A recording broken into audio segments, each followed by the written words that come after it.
Good morning dear students. Gayatri Vidya Mandir senior secondary school Sanchore के YouTube channel पे आपका एक बार फिर से स्वागत है। आशा करता हूँ आप लोग सुरक्षित और स्वस्थ होंगे और निश्चित रूप से अध्ययन कर रहे होंगे। जैसा कि आपको पता है, रेनबो बुक का हमारा जो फर्स्ट लेसन था जिसका टाइटल था वाटर, हमने रिसेंटली उसको कंप्लीट किया है, जो कि चंद्रशेखर वेंकट रमन के द्वारा लिखा गया था। आपको मैंने बताया था कि इसका जो भी कंप्रेहेंशन होगा, ठीक है ना, उसको हम डिस्कस करेंगे। तो देखें, यहाँ पे आपका एक्टिविटी फर्स्ट कंप्रेहेंशन दे रखा है। State whether the following statements are true और फॉल्स। क्या ये स्टेटमेंट्स जो भी लेसन से संबंधित दिए गए हैं ये सत्य हैं या असत्य हैं। Write T for true and F for false. अगर ट्रू हैं तो आपको उसके सामने टी लिखना है और फॉल्स हैं तो उसके सामने आपको एफ लिखना है।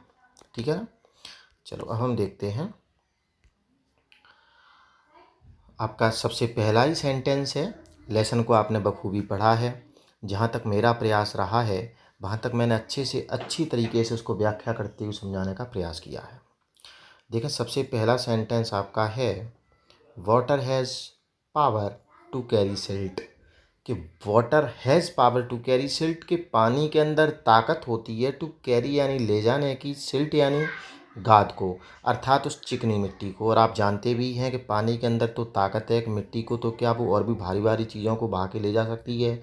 और हमने ये पढ़ा भी था कि पानी अपने साथ पहाड़ियों से बह कर के आता है तो वो चिकनी मिट्टी या गाद को लेकर के आता है। तो इसका मतलब यहाँ पर ये वाला आपका सेंटेंस जो है वो कैसा है बच्चों, ट्रू है, ये सही है।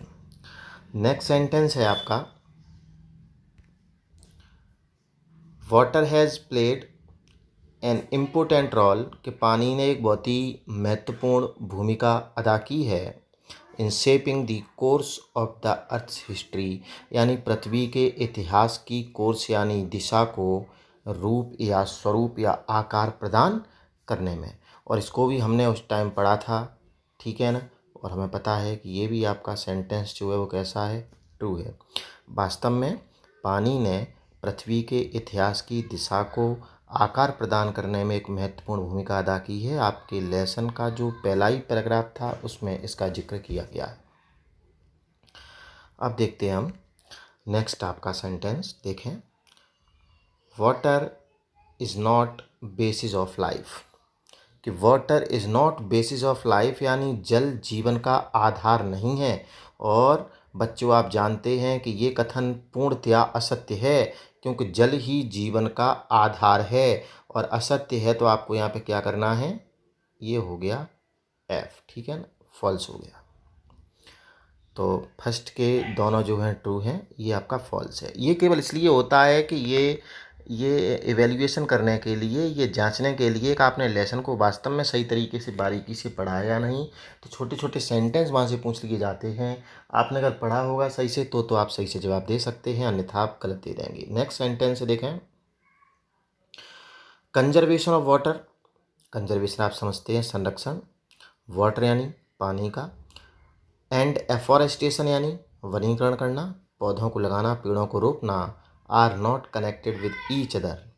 ध्यान करेंगे आप, ये सेंटेंस आपने एक पैराग्राफ पढ़ा था, उस पैराग्राफ का पहला ही सेंटेंस यही था कि conservation of water and afforestation are connected with each other. ये एक दूसरे से जुड़े हुए हैं। यहाँ पे जो नॉट आ गया है ये गलत आ गया है। इसका मतलब ये सेंटेंस आपका कैसा हो गया, फॉल्स हो गया है।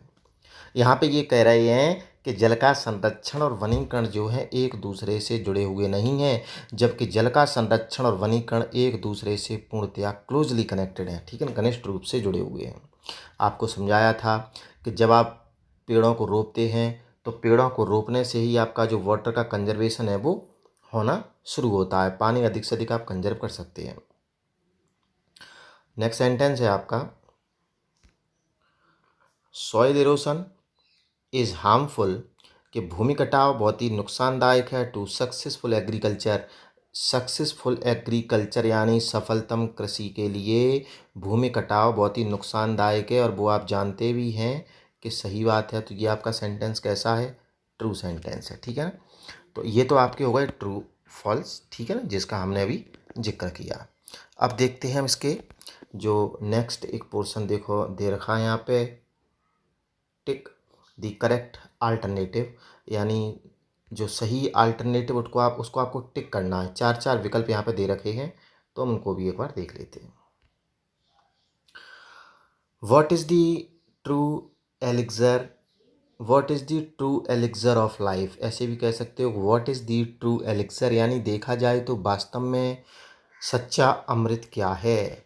यहाँ पे देखो कुछ इसके कुछ आपके ऑप्शंस दे रखे हैं, और वो ऑप्शंस आपके इस प्रकार से हैं। पहला दे रखा है हनी, एक दे रखा है देसी घी, एक दे रखा है मेडिसिन, और एक दे रखा है आपका वाटर। तो विद्यार्थियों, आपको पता है कि आपका जो सही जवाब है वो कौन सा है, water is the right option, ठीक है ना। सही विकल्प है कि जल ही आपका वास्तविक अमृत है, जिसके बारे में हमारे लेखक चंद्रशेखर वेंकट रमन ने जिक्र किया है कि जो सच्चा अमृत है जीवन का, वो तो हमारे हाथों के बिल्कुल पास में ही है, ठीक है, लाइज नियर अवर हैंड्स।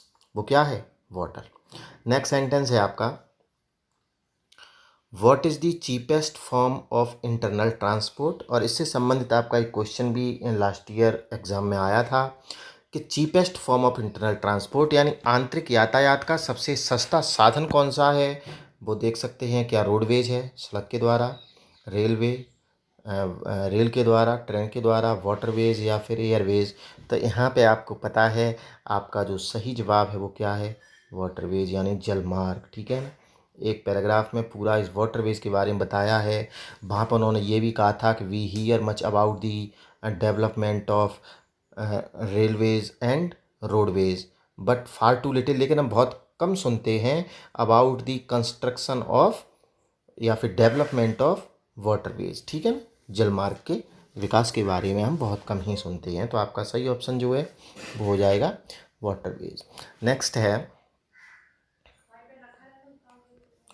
यहाँ से देखते third, water in the landscape, यानी किसी भी भूभाग में जो जल होता है मे बी कंपेयर्ड, उसकी तुलना की जा सकती है टू दी, किससे, किसी भी भूभाग में, अर्थात कोई भी मैदानी क्षेत्र है, किसी मैदान में कहीं पे जल भरा हुआ है, कोई जलाशय है, उसकी तुलना की जा सकती है इन अ ह्यूमन फेस, मानवीय चेहरे पर किस चीज़ से, सिर से तुलना की जा सकती है, आई से की जा सकती है, नोज से की जा सकती है, माउथ से की जा सकती है। तो आपको ध्यान होगा कि तुलना किससे की जा सकती है, आई से, ये आपने पढ़ा भी था।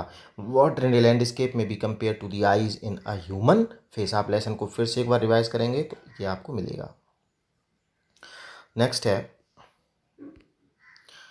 मच ऑफ इंडियन एग्रीकल्चर, कि अधिकांशतः भारतीय कृषि जो है वो डिपेंड्स यानी निर्भर करती है उन सीजनल यानी मौसमी आपके स्नोफॉल पे, रेनफॉल पे, फ्री फॉल पे और विंड फॉल पे। तो आप पाएंगे कि आपका जो सही आंसर है वो कौन सा है,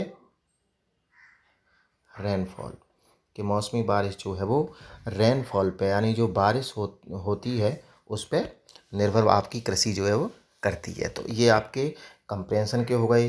हालांकि आपको बता दूं विद्यार्थियों कि इनसे आपका कोई क्वेश्चन तो पुटअप नहीं होता है, लेकिन हाँ इनको पढ़ने से आपको काफ़ी कुछ समझ में आ जाता है। हालांकि आप देख सकते जैसे कि ये क्वेश्चन आपका एक यहाँ पे एक सेंटेंस था, यहाँ से कभी क्वेश्चन, वैसे तो देखो ये क्वेश्चन आगे कहीं नहीं मिलेगा आपको, किसी पासबुक में भी नहीं है, लेकिन यहाँ से एक क्वेश्चन आपका जो एग्ज़ाम में पूछ लिया गया था लास्ट ईयर, इसलिए छोटी छोटी चीज़ें जो हमें ध्यान में रखनी पड़ती हैं।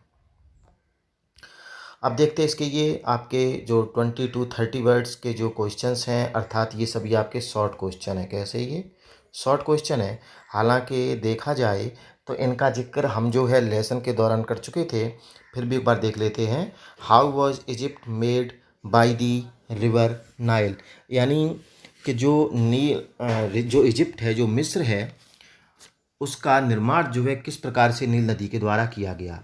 तो आपको पता है कि ये जो आपकी रिवर है, नील नदी जो है, वो brought finest silt in its flood waters from Abyssinia and central Africa, यानी एबीसीनिया की पहाड़ियों से और सेंट्रल अफ्रीका से ये अपने साथ क्या लेकर के आई, वो सिल्ट लेकर के आई, ठीक है ना, बारीक कण जो मिट्टी के थे वो लेकर के आई।